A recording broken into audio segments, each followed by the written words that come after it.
Hello, everyone. Thank you for joining us. We'll begin our session momentarily.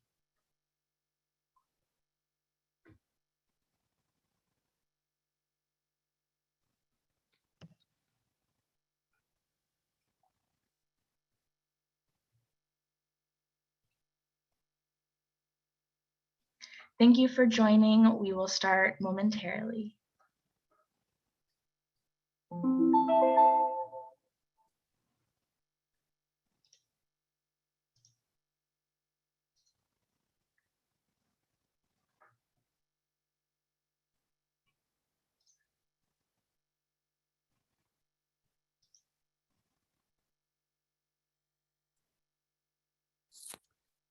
Hi, everyone. My name is Raymond Ortiz, and I am the Director of Development here at the Pacific Council.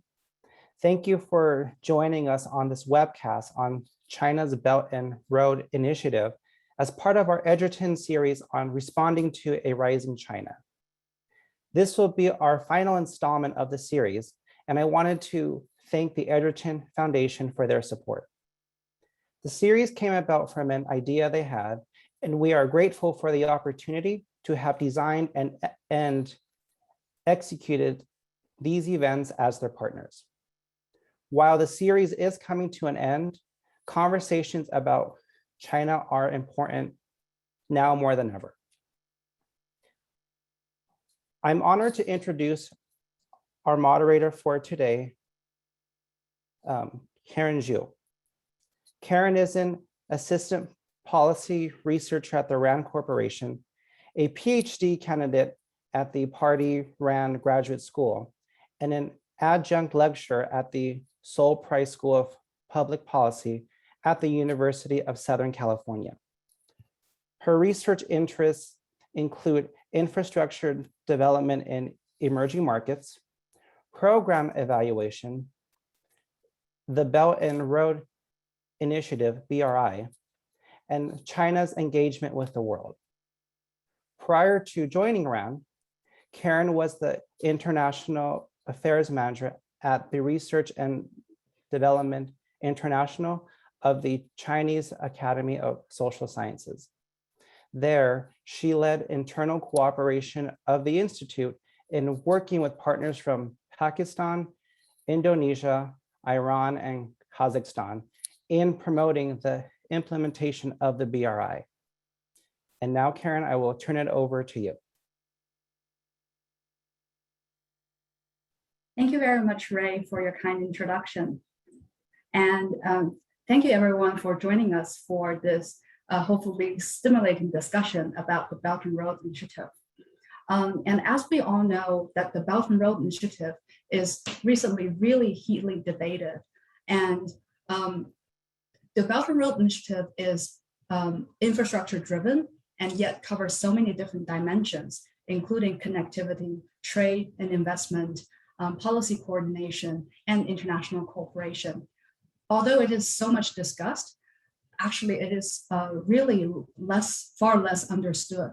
So it is really a great pleasure and a great honor for me to actually introduce our speaker today, Professor Min Ye, to actually walk us through what exactly is the Belt and Road Initiative and what are its history, status quo, as well as the future. So allow me to introduce Professor Ye here. Professor Min Ye is Associate Professor of International Relations at the Pardee School of Global Studies at Boston University.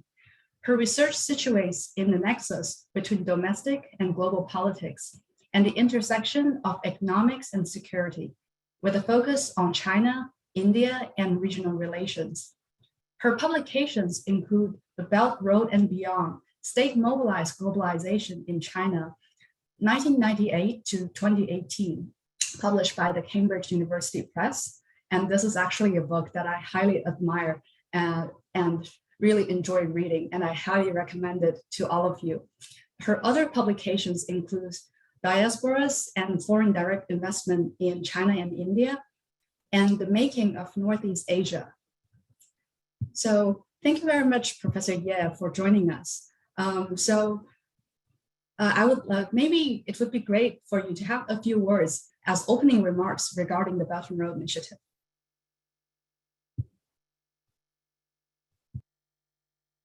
me first thank the organizer at the Pacific Council, who did a really smooth job organizing this on such a short time notice and getting one of the best moderator on the subject, Karen. And I really appreciate your nice introduction, and hopefully our research and scholarly paths cross again in the future. I think we will, since the field intersecting domestic politics and foreign policy regarding Belt and Road Initiative is relatively small, and so there'll be a lot of opportunities to interact. So the my main area is really comparative and international political economy. So the BRI, when I started, it was, so I probably was one of the first few people who paid attention to the BRI and began to research on it since 2014. And in the first few years, right, when the outside observers begin to notice the BRI, and they thought this was some kind of imperialistic grand strategy by the Chinese, a very strong Chinese leader. And so that was around 2017, right, when the BRI was ready to be announced to the world on the summit. And I always thought, no, BRI was not a grand strategy, because we know grand strategy, right? The Truman Doctrine, the NSC 68, the long telegraph, right? Those very clear-headed assessments of the world situation and how grand strategy fits in the national ambition globally, right? So from that point of view, the BRI was just so multidimensional and so fragmented, and it involves so many different groups in China and different ideas in China. It's outside is more fanfare and rhetoric than actual impacts. So, but then in the current stage, as I continue to observe the change, the BRI, I think if we broaden our concept of grand strategy, then the BRI history and actually can fit our, not the conventional view of grand strategy, but the political economic view of grand strategy. And in the IR discipline, there are really good scholarship on this point in the political economy of grand strategy. So the two things, you look at the grand strategy, you don't look at the formal documents, you actually look at the political economic forces and actors underlying the policy making, the policy implementation and outcome. So this is one. So you unpack the strategy by looking at the political economy structure. And then the grand strategy, according to political economists, is a process, right? It's not like you set a stone, you have a vision, have a blueprint, and then other players just execute. And so using our political economy approach, grand strategy, like the BRI, is actually process driven. Right? So it's as much reflecting China's domestic imperatives and domestic norms, institutions, priorities as external responses, perceptions, feedback, right, positive and negative included. So once we use these two, one is political economy of the structure and the players, and then the process of grand strategy, I find it's very useful to understand a BRI, what it means for China, and where we can look for the trends and the movements. So maybe I will make the second remark and then move to the question that Karen posed. So this is kind of a framework that I use. And if we think about the political economy, then the Chinese, so in the book and several articles I published, right? So I really look at the Chinese state system. I think nothing is more significant political economic structure as the state system itself, right? So in China, you have for most of major important policy, it typically speaks to the three state blocks, and they are separated and yet some kind coordinated. One is political leadership, right? The leadership is in charge of big messaging and mobilizing the political organizations for messaging, for top-down mobilization, for bottom-up participation. Right? The second in China, if it's any important transformation, it's the state agency, right? So bureaucracies led by the state council, and they have diplomatic aspects, commercial, financial, as well as industry aspects, right? So the state council are in charge of making policies, changing policies, and passing guidelines. And these are typically very vague. So for people who look at the Chinese official documents, you really don't get to find the specific mechanism, right? Very vague. And then the leadership remarks, and in terms of political leadership, it's usually very colorful, very engaging. And so that's why people like to pay attention to the leadership's remarks than the policy documents.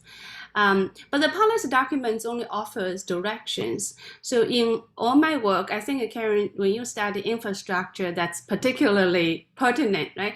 So when you get to the implementation stage, then it's the implementers in the Chinese state system, that's the local governments, the state-owned companies, and the banks, the financiers, right? So they are in charge of actually coming up with money and mechanism and actors for projects in China and abroad, whether it's the named BRI or not named BRI. So that's the Chinese system.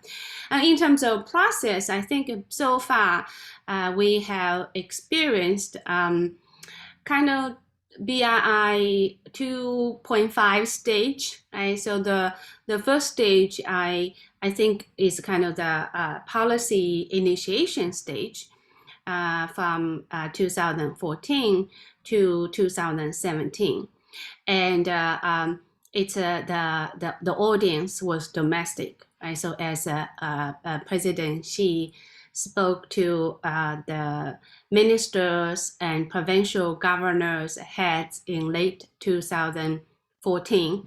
And he said the BRI was two wings of the China Rock. Right? And once you construct the Belt and Road, and the China Rock could fly higher and farther, right? So it's about mobilization and encouraging the other state members to participate. And then this, of course, led to very fragmented implementation. So my book and the articles, previous publications kind of highlight how they were taking in many crazy directions, right? A lot of them are just hollow pledges, and then you have these rebranded, renamed BRI projects, and most of the BRIs actually are in China rather than outside China.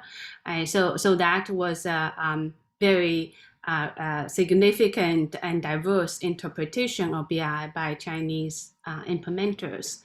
But then in this process, so 1.5, I term it 1.5, is you have China, but you also have the recipient partners. So other countries, they face this very confusing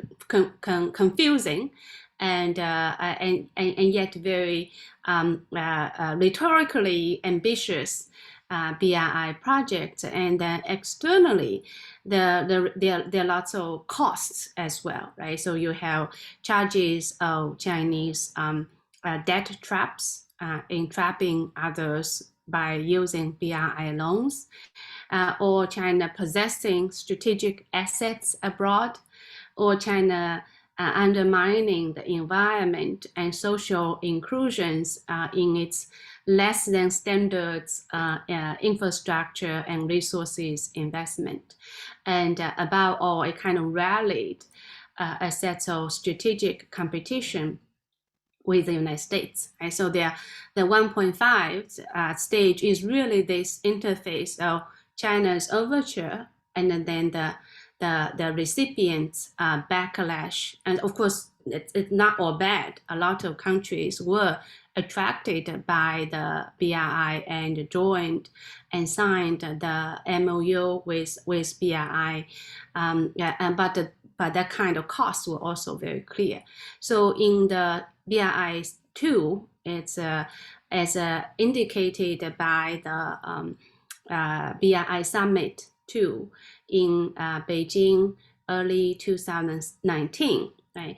And then the rhetoric, including the leadership's remarks and documents signed at the BRI Summit, will indicate moderation, right? So the care taken to address external concerns of the environment, social and corruption issues and political issues, right? So it was much more moderate change that tries to incorporate the backlash from abroad.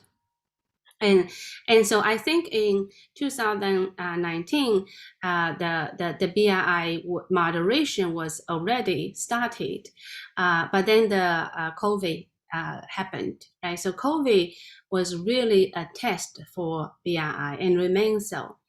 Number one, China's reputation really declined. And number two, the connectivity cannot be kept. Right? It's a pandemic, so there'll be no connectivity.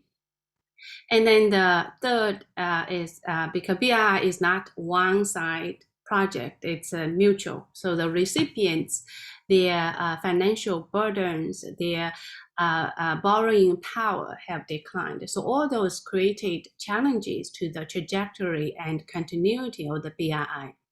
But then again, from the domestic grand strategy point of view, BRI really speaks to China's needs and imperatives at the global level, right? So strategic, diplomatic, economic needs, those were continuing. So those interests were continuing. And on top of these like rationally calculated interests, then we have vested coalitions, right? So scholars, agencies, companies that have invested their efforts and financing in the BRI. That's continuing, and not to mention, it's still the political leadership's most salient signature foreign policy. Right? It may not be the project of the century, but it is the signature foreign policy from the President Xi Jinping. Right?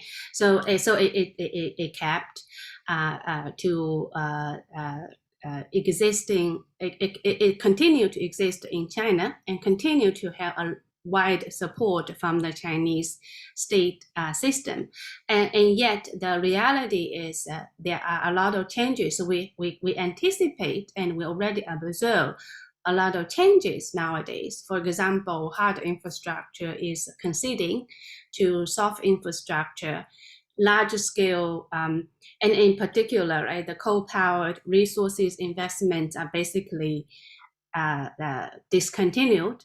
And so the more digital, softer, technologically driven infrastructure that takes in place.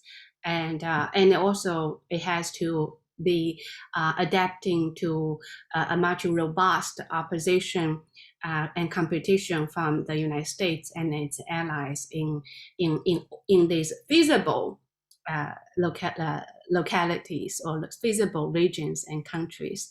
So I will stop here and I'll see how Karen has questions on the BRI.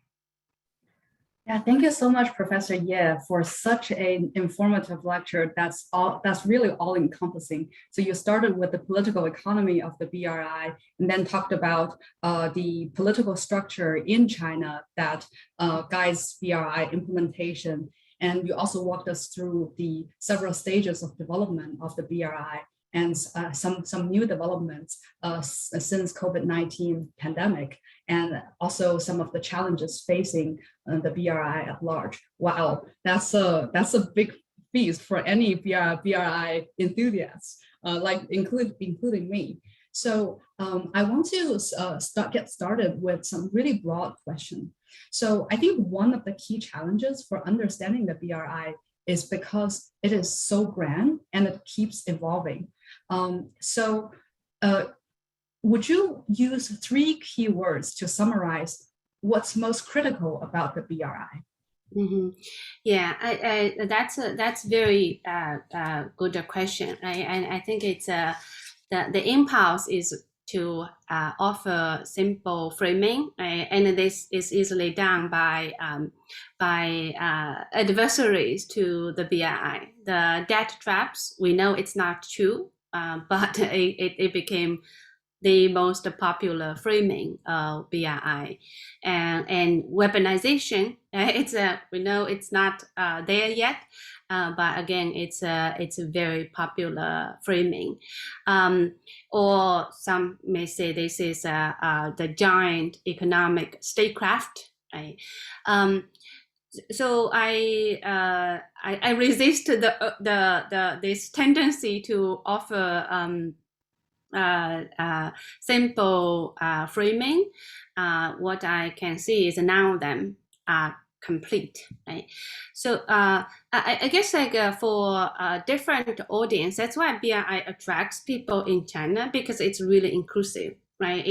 It's inclusive in the motivations, it's inclusive in actors. So people can participate and feel safe to participate and to talk about it. And that, I think, is really empowering for the Chinese actors and opinion leaders who operate in a less secure environment. But overall, I think we still can say BRI has 3 legs. Right? They do have this geopolitical leg, and this it's announced by the I think it speaks to the political leadership, and it speaks to the strategists, how BRI projects and programs and ideas can help China compete with the United States and rise peacefully. And so this part of the geopolitical leg is still there, right? And then it does have a diplomatic leg, right? And it's continuing, and that is China has very robust international diplomatic presence. In fact, some people say China has more diplomatic personnel abroad than all other countries. Right? And so it's a part of this diplomatic efforts to improve and manage relationship with other countries. And the economic leg is also clear, right? So Chinese companies, local governments, industries, banks, they have very robust overseas operation. And we know it's trying to adapt to a more hostile external environment by reorienting to more friendly sites and reorienting domestically. But the external leg is not lost in China's economy. So I think BRI really speaks to three groups of motivations and interests in China, and it depends what you are interested in. You can find resonance in the BRI. So inclusive perhaps is a truly inclusive and empowering and a very diverse process. Thank you. That's very helpful. And that actually leads to my next question, which is really the connection of the BRI with the past initiatives. So when BRI was proposed, it was often compared to the Marshall Plan. And in your book, you also discussed the connection of the BRI with China's past globalization efforts, such as developing the West and China going out strategy. So I would like to know more about how the BRI is connected and informed by China's past domestic policies and as well as international strategies worldwide. And in your opinion, what are some distinctive features about the BRI compared with these past initiatives? Mm-hmm. Yeah, so that's very good question. So I think the political, so in terms of domestic programs, before BRI and then BRI, it's really the political economic forces and structure driving BRI are the same as the Western Development Program, China Goes Global, right? Because they all as this so-called national strategy to facilitate China's big development objective all the time. Then the leadership play mobilizing roles by using nationalist rhetoric. So in a way, I think this is perhaps not only in China, it's in the US too, right? The infrastructure bill has to be justified by competition with China, because there's a nationalist rhetoric sells big project. So China does that too. And then the Chinese system kick in, right? So they do have very well trained, experienced agencies, technocracies. The technocracies may not be the same as Western trained professionals.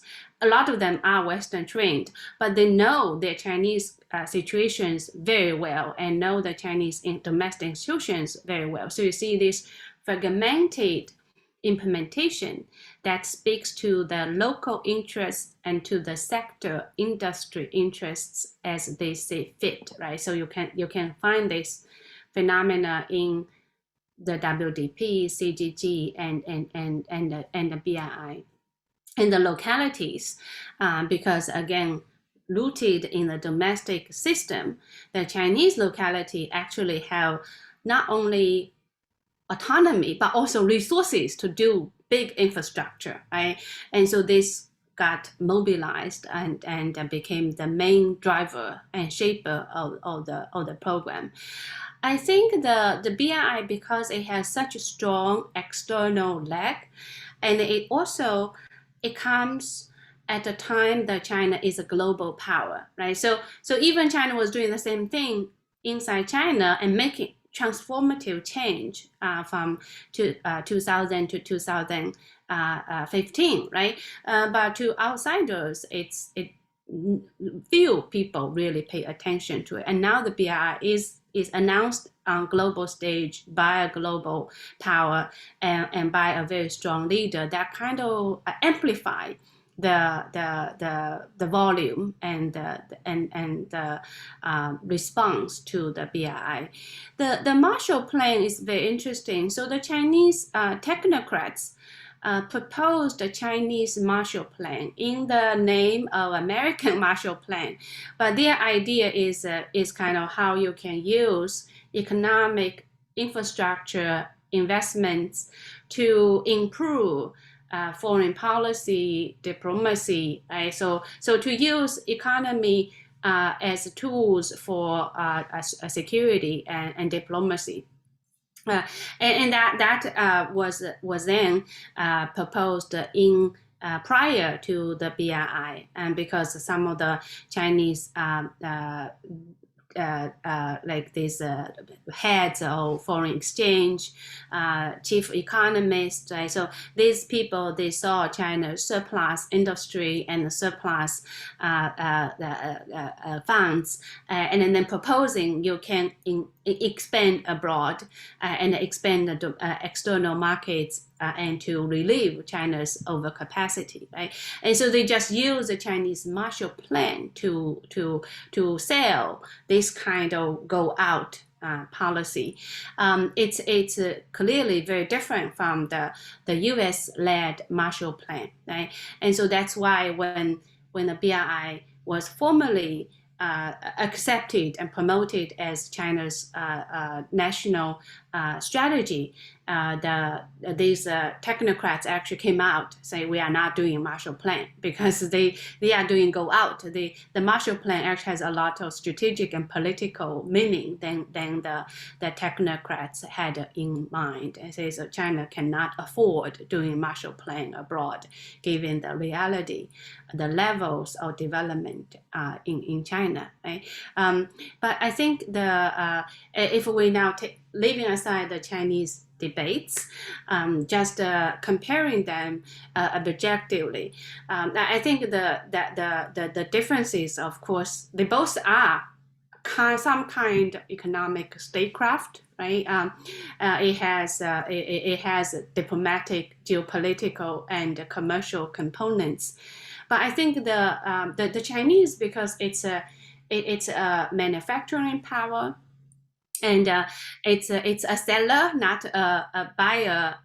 So in terms of domestic market, comparing China with the United States, the U.S. was really a buyer, and China is still a very sizable exporter, right? So the kinds of projects dominating BRI would be very different from the Marshall Plan in the 50s and the 60s, and the actors, and because the U.S. does not have a whole range of production capacity that can actually do a lot of construction, project management, and so it has a lot more partnership with recipients than the Chinese program. And on top of that, of course, Marshall Plan applies to Europe, and they already have very sound infrastructure and capacity. So the US only needs to provide funds and some kind of collaboration and opening the American market to revive its allies' economy. So from that, the China, US as economic power were very different, and that's the reflecting on the differences between the Marshall Plan and China's BRI. Yeah, thank you. That's very helpful. So just now, like through your elaboration, we learned more about what exactly is the BRI. Now I want to move on to talk more about the status quo of the BRI. Just now, in your overview, you talked about how BRI has evolved from BRI 1.0 to 2.5, which was really helpful in getting an overview of the BRI. So my question is, what are the opportunities for China and other countries in BRI at this stage? And what are the risks and challenges for China, BRI participating countries, and other countries which are not part of the BRI at this point? Mm-hmm. Yeah, so I think that when the Chinese presidency BRI is win-win, it actually it's real. It has to be mutually interest based. Then the project will proceed, right? So it has to be case by case, but at a more macro level, right? So when you're thinking about strategies toward the BI. So I have two layers of answers. One is on the ground level for another country or for other companies, for localities in other countries, right? You have to think more flexibly, like you are meeting very fragmented actors in China. And so even you are not signing on a strategic acceptance or partnership with BRI, you can still do a lot of BRI projects, right? So for example, the UK law firms, although they do not sign BRI as their business, but they actually do a lot of consulting, right? And same thing with the recipients, the local law firms, and they changed significant. So from that point of view, there are different ways that you can benefit. But then from the government point of view, right, how do you see BRI and to meet your economic agenda, right? So essentially, for other countries, it's like improving relationship with China or signing BRI MOUs. The main consideration is really what kind of economic gains you can achieve, right?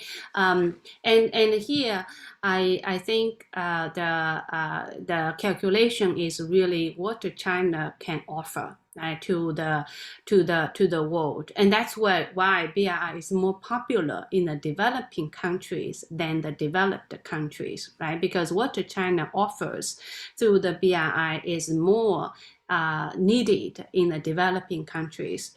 So one, it has finance. The Chinese banks, they do have surplus funds and finance, right? So you can anticipate that the China provides more available loans than the multilateral aid agencies, right?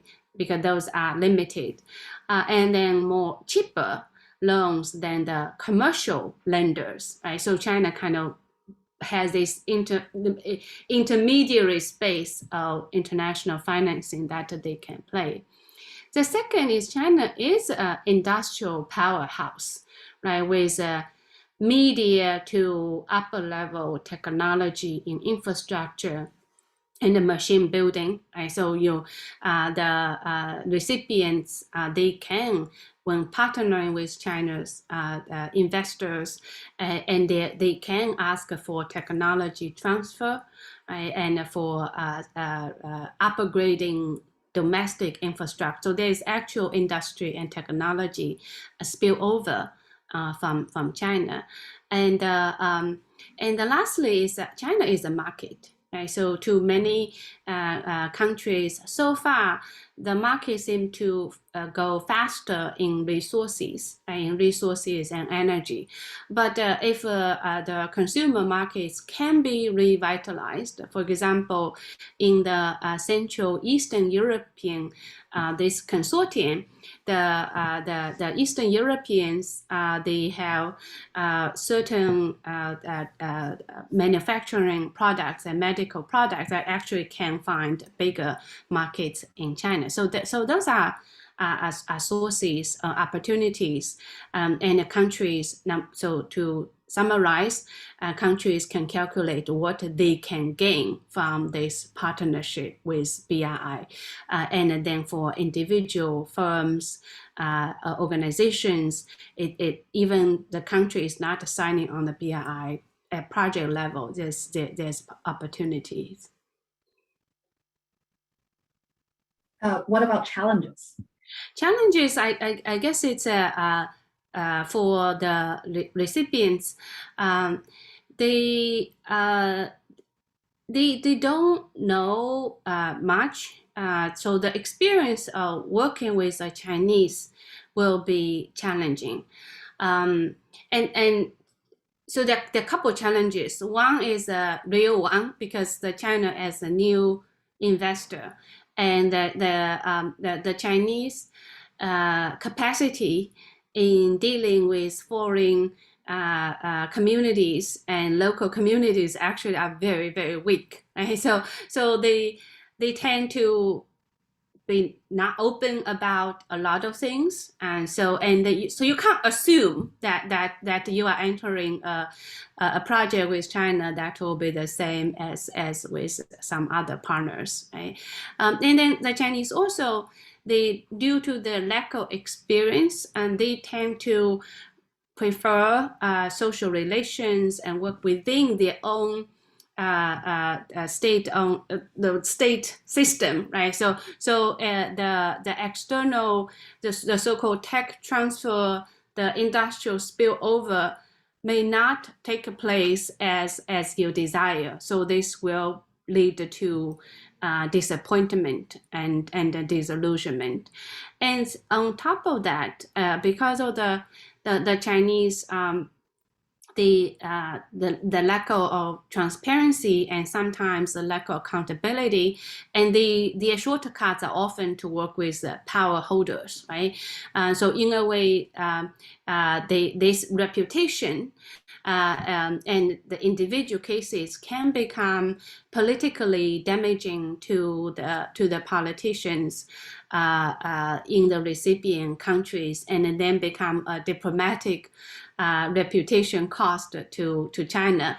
But overall, all projects, in particular infrastructure projects, carry the risk of financial burdens, environmental burdens, and social community disruptions. So those are common. And if you are anticipating that China will take care of those, that's not going to happen. So it has to be a much more self-aware. Again, on China's side and external side, it's really capacity building about all. Yeah, that's spot on. I believe that capacity building on both sides is really necessary for the next stage of BRI development. So before I move on to my last question, I want to remind our audience that we'll open the floor to the audience for Q&A soon. Please use the Q&A function at the bottom of your screen to submit your questions throughout our conversation. So that brings me to my last set of questions. So we know that BRI is 8th year into its implementation, and at this point, both China and the world are going through lots of changes, and China is going through changes both in terms of economic development policies and its political organization. And globally, there are also some proposals to counter the BRI. So how may changes in domestic and international factors, in your opinion, change the future development of the BRI? Yeah, so again, because of the BRI, so at we use a grand strategy level, like justifications and the need, and China's aspiration for global influence, right? And those are still there. So they are very, so one thing I think we can be sure is BRI remains China's signature foreign policy, right? And it will become venues for China to seek more acceptance of its development model and its ideas of governance and social management, as well as a development anti-poverty. So there's a global imagery that China wants to portray, then BRI will still be a venue for that. And when China deals with specific countries, if possible, they will still pursue BRI some kind of agreement and conduct some kind of BRI projects on the ground. So that's continuity.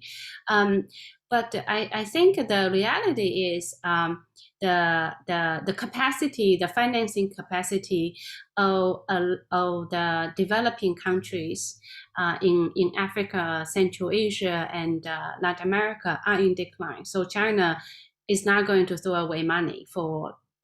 So what's been going on is really restructuring. So what kind of projects and agreements they signed can be reformulated in digital software infrastructure and different kinds of programs rather than the initially signed ones.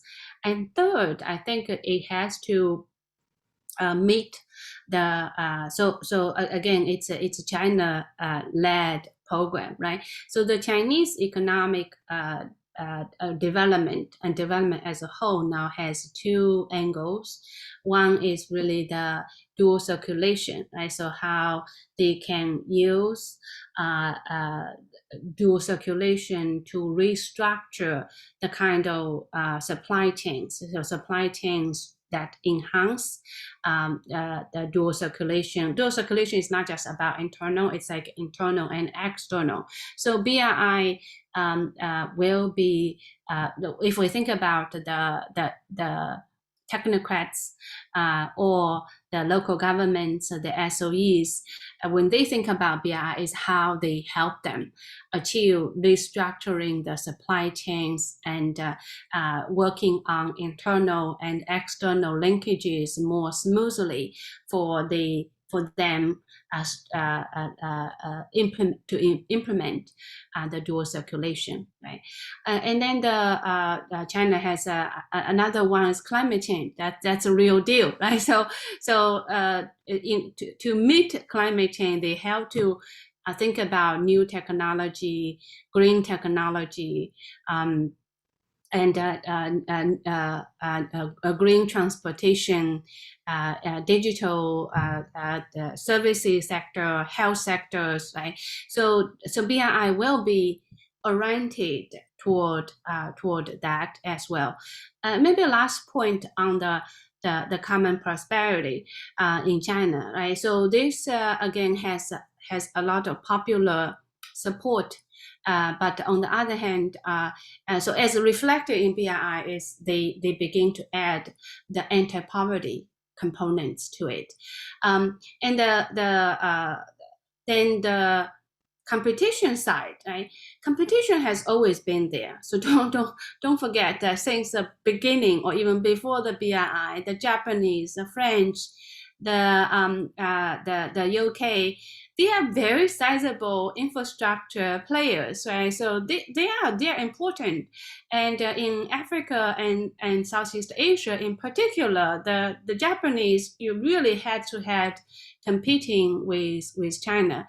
So what's different now, or we are anticipating in the next stage, is really the coordination led by the United States, right? So in the G7 or by the US government's efforts, then these competitors of China might be coordinated in competing for projects.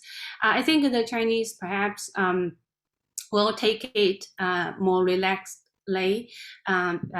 because this is a global market. They either compete or they are out compete, right? So it's that this will be ongoing. But I think from as an IR person, we are typically more cynical. For other countries, if they do want to get this infrastructure from the democratic-led partners, they needed to sign on the BRI, because that will be one single motivator of the offer from the US-led alliance. So signing on BRI, you actually get more infrastructure, or working with BRI, you actually create competitive pressure on the components, because the world is a competitive place. You have to play the globalization strategically. Yeah, I agree. And thank you so much for the sharing. I believe that the global infrastructure, like including the BRI and other infrastructure-led initiatives, are both competitive and complementary. Yeah. So thank you so much, Professor Ye, for all these insightful responses. So next, I want to move on to our Q&A from the questions from our audience. So the first question is, what are the main domestic factors that could endanger the BRI implementation on medium to long term? Are there concurrent ideas and strategies within the state on BRI? Mm-hmm. Yeah, so the Chinese system has a way to keep a policy, important policy in place, even the content has completely changed. Right, so I'll give you an example.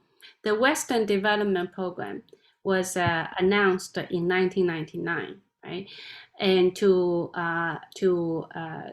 industrialize and invest in big infrastructure in Western China. And that goal was completed way earlier. But every phase when the leadership, like even the new leadership with different priorities, the WDP would be changed. So the first stage was big infrastructure. The second stage was education and anti-poverty and environmental projects, right? And then the third phase will enter this globalization of the western part of China. So I think BRI we are seeing is the same kind of mechanism, right? So if you are thinking of BRI as this giant infrastructure planning from China, that's pretty much ended. And if you are seeing the BRI as China's ambition to promote the China model, and that's also not likely to happen because of the counter force and counterbalancing is very, very significant. And if you're thinking about this as a Chinese state, companies and localities trying to seize strategic assets and resources, that's also not likely to continue at a large scale. That's because the awareness and the oversight imposed locally and multilaterally are there. So that's not going to happen. But to China, it's also kind of will demonstrate what kind of global power we can see from China. So the BRI in the future perhaps will have two directions, right? One is trying to network with multilateral mini regional institutions in specific regions. So it's kind of boosting multilateralism and regional governance whenever they go. And the other aspects will be China wants to be a chief advisor on development. So it will be a lot about governance and experimentalism. So the kinds of development lessons China that has achieved. So student exchange, scholarly exchange, scientific collaborations, capacity building. And so I think that's we kind of see the directions, but in terms of the price tag, it will be very different from before. Yeah, thank you very much. That's really well said. The next set of questions are related to backlashes from recipient countries. Mm-hmm. So the first question gets at, would you extend your discussion to the backlash that other countries are giving to China over the BRI? And the next question is, many countries where China have key investment are facing conflicts, such as Myanmar, Ethiopia, and Afghanistan. How do you think China will respond to local conflicts? Is it generally through private companies to lobby local governments or to influence the central government through diplomatic means? Mm-hmm. Yeah, so that's very good question. I think for the conflicts, so there are two sets, right? One is whether BRI or not, China has international assets and personnel, and that would include Ethiopia and Afghanistan. So in fact, China's actual presence, investments in Afghanistan is not very large. But China, as a globalizing power, it does have increasing external assets and personnel that are subject to these unstable and war situations. And so what China wants to maintain or ensure is a possibility to save in the events of regime collapse. So I think there are a number of directions that the Chinese state government is exploring, right? One is constructing a specific infrastructure, BRI infrastructure in well-selected areas, so that if they need to have peacekeeping or rescue missions, they have a launch pad, right? And so that clearly is minimum that a global power has to do, the ability to save and secure its external personnel. And then the second is more continuous, try to diplomatically have a presence in these unstable countries, right? So during their police activity and anti-terrorist activities, so that China can, by partnering with the local security apparatus and to anticipate the fallout and conflicts and then mitigating the risk more timely. Right? So this is the second part. And Myanmar is really an unfortunate case. So Myanmar is totally, I think China does not prepare for this, and it does not have a good solution. The Myanmar as a country, that's because Southeast Asia is really important to BRI, and Myanmar is a huge chunk of the BRI infrastructure and connectivity part. But they have a military coup, and what can you do? And the problem for China is, I think perhaps it's working with different forces inside Myanmar, and they do have very strong interest there, and then working with regional powers, particularly ASEAN, to try to have peace settlement. So once peace return, then the infrastructure can begin. Now it's just it's in civil war, and no one can be prepared for that. Yeah, indeed, there are lots of uncertainties related to BRI infrastructure project development. The next two questions, which will probably also be the last two questions for our session today, are actually related to Europe. So the first question is more project specific. China, through state-owned company Costco, owns 67% of the port of Piraeus in Greece, yet many of its promises have not been met due to environmental concerns and lawsuits. Is this typical with other BRI projects? And the second question is more about the future. What can we envision for the future steps or measure for China's BRI vis-a-vis European Union's global gateway since 2021? Mm-hmm. Yeah. So on the Piraeus, and so by the way, I don't study this port project myself, but the reports and that I read, and best person who studied on Piraeus is Grant Road, who is a colleague of mine at BU. And his research really diverged from what you characterize here, right? So, and his research shows that Piraeus has been a big success for China and for Greece. It was a bankrupt project in 2008, and then acquired by Costco, and then Costco revamped, improved the Piraeus ports, and then make it one of the. So the revenue and the operation and its significance in the trade routes between Europe and China and elsewhere are just very impressive. And of course, there are other ports that are much worse. Right? So you can mention Sri Lanka's Hambantota ports as a kind of a mixed bag, and the home government could not pay back their loan.